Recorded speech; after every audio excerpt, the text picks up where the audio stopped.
Permutation and combination. ध्यान से देखो इस टॉपिक को कि अगर सपोज 3 प्लेयर्स है, सपोज एक्स वाई और जेड, अब आपको उनके बीच में सपोज मैचेस करवाने हैं, तो क्या क्या कॉम्बिनेशन बन सकता है? एक्स वाई, मतलब क्या क्या अरेंजमेंट्स बना सकते हैं हम मैचेस कराने के लिए? X Y, X Z, Y Z और फर्दर वाई एक्स और जेड एक्स और जेड वाई। क्लियर? अगर हम ऐसे करा रहे हैं तो ये आपकी बनेगी परम्यूटेशन। आया समझ में? जब हम अपोजिट, मतलब जो एक एक्स वाई और वाई एक्स दोनों को काउंट कर रहे हैं, तो आपकी परम्यूटेशन है।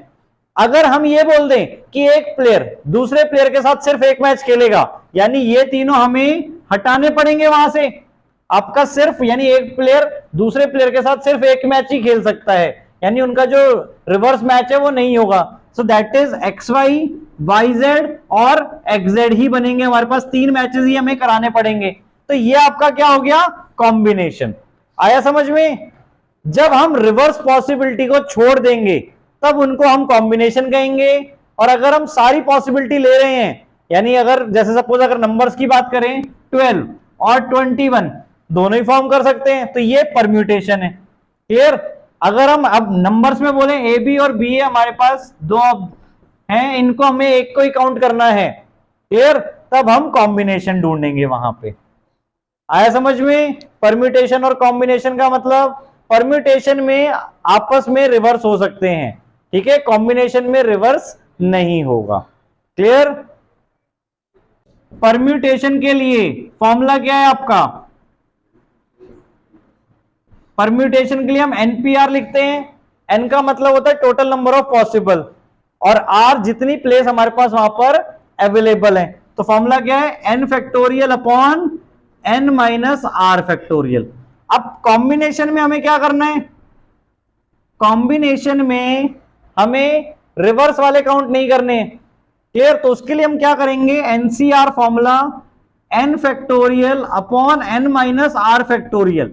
आपके बनेंगे तो वैसी परम्यूटेशन की तरह, बस क्या डिवाइड हो जाएगा आपका एक और आर फैक्टोरियल, यानी उन्हें हम रिवर्स नहीं कर सकते, तो रिवर्स वाले हम वहां से डिवाइड करवा देंगे उतने।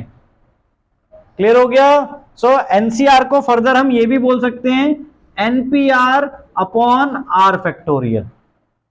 क्लियर? तो ये रिलेशन बन गया बिटवीन एनसीआर एंड एनपीआर, या एनपीआर इक्वल्स टू हम लिख सकते हैं NCR into R factorial. Clear? Relation between permutation and combination.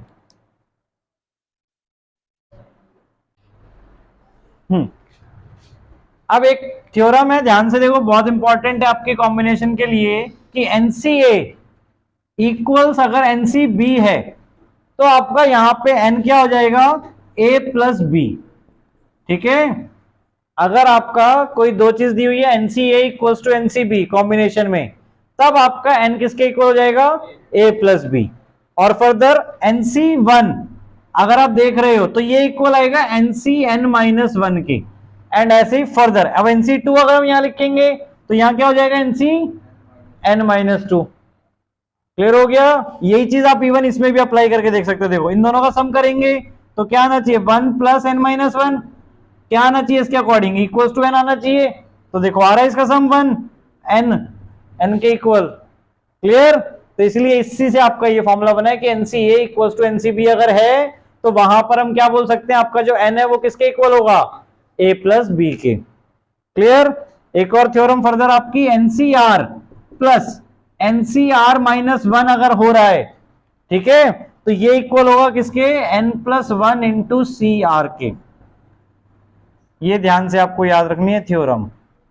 Clear?